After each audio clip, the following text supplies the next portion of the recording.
Olá, tudo bom? Hoje nós vamos trazer um tema muito bacana, um artigo científico elaborado pela mestre e doutoranda em educação Maria José e a Yara Bernardi. São duas pesquisadoras, duas educadoras que trouxeram para a gente aqui contribuições sobre a compreensão da primeira infância e a nova agenda governamental, que é bem recente, agora de 2020. Então, as autoras, enquanto pesquisadoras, enquanto professoras, elas trazem as contribuições iniciais para uma breve reflexão sobre a importância da educação infantil, principalmente a importância da assistência institucional. E a gente começa a ver que no Brasil essa assistência, essa atenção institucional, ela começou a ser melhor enfatizada depois da Constituição Federal de 1988. Porém, foi apenas com a criação do Fundeb, mais especificamente no ano de 2016, que essa atenção começa a ser maior difundida, que essa atenção começa a entrar no palco das grandes discussões. E isso motivado por muitos pesquisadores que comprovam que a educação infantil deve se dar a partir da gestação, ou melhor, a educação infantil deve ser vista já desde a gestação. E aí, nós vamos ter algumas discussões aqui que a gente vai trazer falando dessa importância do período gestacional até os 6 anos na formação e no desenvolvimento da criança. Segundo as autoras, elas colocam o seguinte: na obra sobre a pedagogia, em 1803, o filósofo alemão Immanuel Kant, reunido às célebres lições ministradas entre 1776 e 1784 na Universidade de Königsberg, na Alemanha, na introdução afirma que o homem é a única criatura que precisa ser educada e continua suas preleções dizendo que o homem não pode se tornar um verdadeiro homem senão pela educação. Ele é aquilo que a educação faz dele. Exatamente aí, já em Kant, a gente vê a preocupação do sentido de educar, de preparar o homem, de construir o homem, no sentido, claro, que a gente está falando de ser humano, não só do sexo masculino ou gênero masculino. A gente está se referindo aqui ao homem, ao indivíduo, ao ser humano de forma aberta para compreender esse texto, que o homem necessita ser educado. E a gente vai ter essa preocupação, já não só nessa época, já tinha antes, mas quando Kant e outros estudiosos começam a focar também nos aspectos sociais, no que traria o homem. Para quem não lembra, Kant falou muito da razão, né? Da razão das coisas, da crítica, de como você pode fazer para ter uma sociedade melhor, como seria homens conscientes dentro de um processo de razão. E aqui a gente não vai se aprofundar muito em Kant, mesmo porque as autoras aqui utilizaram Kant no sentido desse start conceitual, que é o que a gente sempre fala nos outros vídeos, que você tem que ter um start conceitual. Por que esse starting conceitual é importante? E a gente vai ver nesse artigo aqui essa atuação da importância. Porque você poderia falar, mas os autores X e X e X também falam sobre esse desenvolvimento da criança e essa capacidade, necessidade de se educar o ser humano. E quando as autoras falam assim, olha, por que educar desde a mais tenra idade em Kant? Então, elas já estão norteando que a base teórica, a base conceitual, ou seja, da onde eu estou partindo para defender essa importância da educação já na tenra idade, já desde a gestação, eu comecei lá em Kant. Foi a partir de Kant que nós estudamos e nós tiramos essas lições para embasar. Veja, isso é ciência, não é certo nem errado. Isso aqui elas estão dizendo qual foi o ponto de partida, para que você entendam ou que você entenda as argumentações que são colocadas. Elas continuam falando o seguinte: no alvorecer do iluminismo, já abordava a incompletude biológica do ser humano e as exigências próprias de atenção, cuidado e educação, o que as ciências abordariam. bem mais tarde, concluindo que o bebê humano é aquele ser que nasce incompleto, exigindo cuidados e, se abandonado, falece. As lições de Kant, em 1803, já ofereciam contribuições relevantes e detalhadas sobre a importância da educação na primeira infância, que ele definiu desde a mais tenra idade. A educação como cuidado, conservação e trato da infância, e a educação compreendida por ele como disciplina e instrução com a formação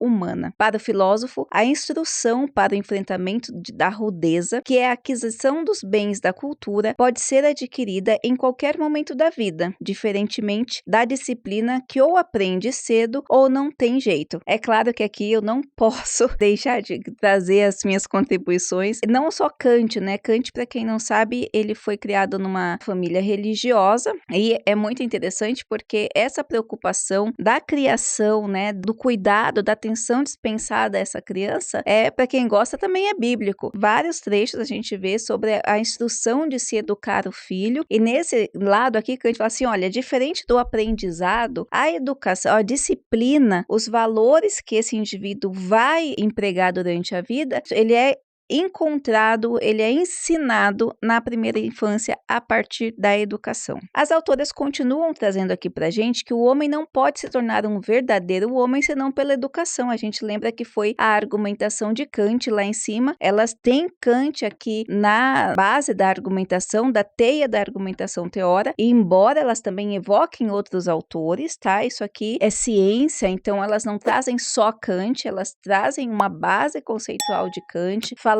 como Kant olha, não só uma obra, várias obras de Kant, vários momentos de Kant, e aí também trazem outros pesquisadores. Como a gente pode ver aqui, ó, o neurocientista como Jack Shankoff, pediatra americano, atualmente professor de saúde e desenvolvimento infantil de Harvard, concluiu nas suas pesquisas que, desde a gravidez e na primeira infância, os ambientes em que a criança vive, aprende e a qualidade de suas relações com os adultos tem alto impacto em seu desenvolvimento cognitivo, emocional e social. Para quem não lembra, nós já fizemos um artigo aqui falando dessa importância dessa educação e desse desenvolvimento. Isso é muito interessante. Na sequência, as autoras trazem o homem é o que a educação faz dele. Mais uma vez, a afirmação de Kant continua norteando aqui a pesquisa. Convido você a ler esse material. Realmente, ele tem uma base. Se você está construindo o seu material, se você é educador, isso aqui é muito importante para que você possa ter suas reflexões. Se você é pai, se você é mãe, para que você, ou vai ser, né, para que você repense essa importância desta educação, principalmente na infância. E se você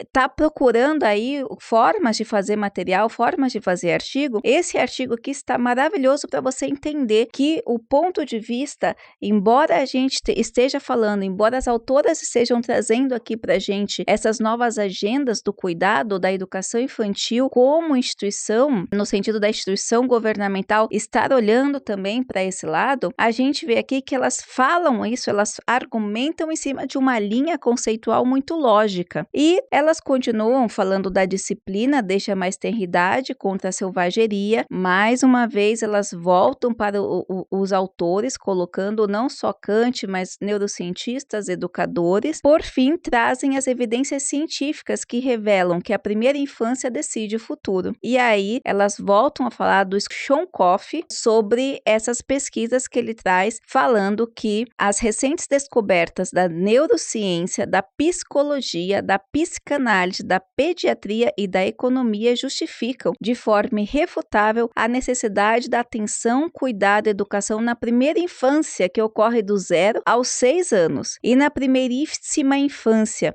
como reivindicam os estudiosos que alertam para os primeiros 1000 dias de vida, aproximadamente 270 dias de gestação, mais 365 dias por 2 anos, a primeiríssima infância, como especialmente importante. E aqui elas evocam, então, Winnicott. O pediatra e psicanalista inglês Donald Winnicott, além de ter cunhado a expressão mãe suficiente boa, compreendia que a mãe suficiente boa é aquela que possibilita ao bebê a alusão da criação do seio e, desse modo, o bebê experimenta da onipotência primária, que é a base do fazer criativo. Também é do psicanalista a concepção da percepção criativa da realidade como experiência do self, núcleo singular de cada indivíduo. E, por fim, as autoras trazem aqui pra gente a legislação sobre a primeira infância. Aí a gente vê, aqui no Brasil, especialmente a partir de 1988, as preocupações agora recentes do ano de 2016, nessa nova agenda de educação, colocando ainda que o processo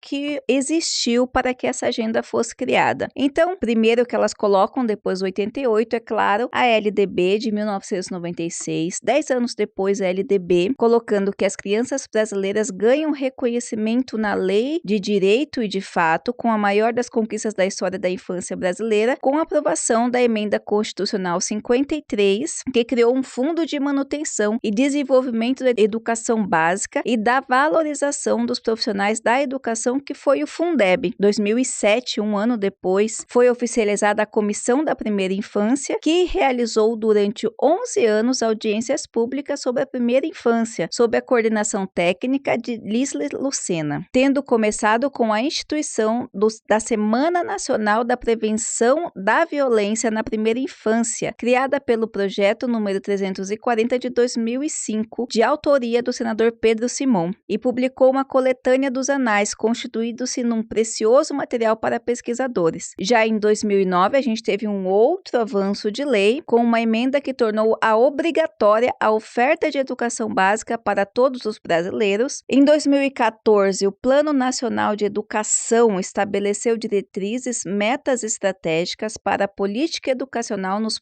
próximos 10 anos, falando sobre essa primeira infância, mas ampliando a obrigatoriedade de atendimento para as crianças pelo estado de 4 e 5 anos, considerando a universalização do ensino fundamental a partir dos 6 anos. Também em 2014, iniciou outro movimento que falava justamente sobre essa atenção da primeira infância. Porém, em 2016 é criada a Lei de 13.257 do Marco Legal da Primeira Infância, uma das leis mais avançadas do mundo, que para sua elaboração reuniu entidades e tiveram como consultores cientistas, médicos e psicólogos, em parcerias com as faculdades de Harvard, USP, Unicamp e PUC Rio Grande do Sul. Em 2020, pela primeira vez na história, a Comissão Mista de Planos, Orçamentos Públicos e Fiscalização do Congresso Nacional apresentou um parecer preliminar ao projeto de lei do Plano Plurianual de 2020 a 2023, destacando o programa 5.024 de alterações integral à primeira infância, com a meta de ampliação do atendimento de crianças da gestação até os 6 anos, dos atuais 357 mil beneficiários para 3 milhões até o final do ano de 2023. Então, a criança agora, ela não tem mais dúvida, de acordo com esse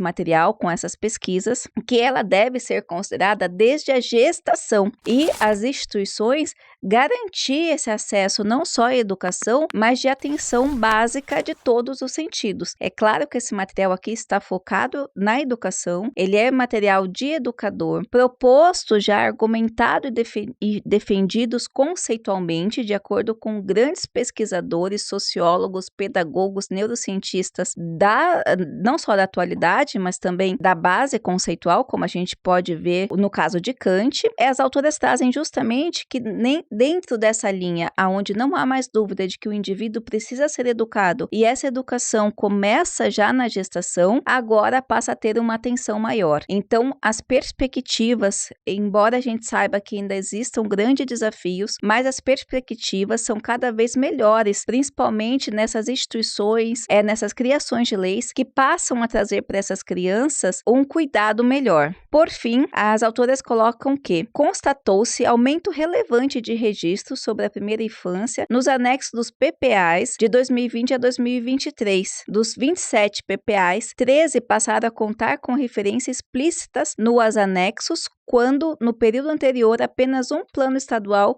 fazia menção à primeira infância. A luta continua pela primeira infância em todas as agendas governamentais do país. No Brasil, para mudar os rumos da história do país, superando as desigualdades sociais, o fracasso escolar, a delinquência infantil, é urgente mudar o começo da vida das crianças pequenas, incluindo definitivamente a primeira infância na agenda governamental. É isso que esse estudo maravilhoso trouxe pra gente. Como eu falei, esse estudo ele importa não só para profissional da área, mas ele é um estudo amplo, até como eu falei, para pais, pesquisadores, futuros pais e para a sociedade comum. É isso que nós falamos quando a gente traz aqui, ó, por que publicar um artigo, quais as informações que tens, quais as relevâncias. Então, corre lá, ao invés de você ver aquela rede social hoje mais fácil, dá uma olhada nesse artigo que vai valer super a pena para você repensar e, é claro, se for da sua área, aplicar no seu dia a dia. Um grande abraço e até a próxima!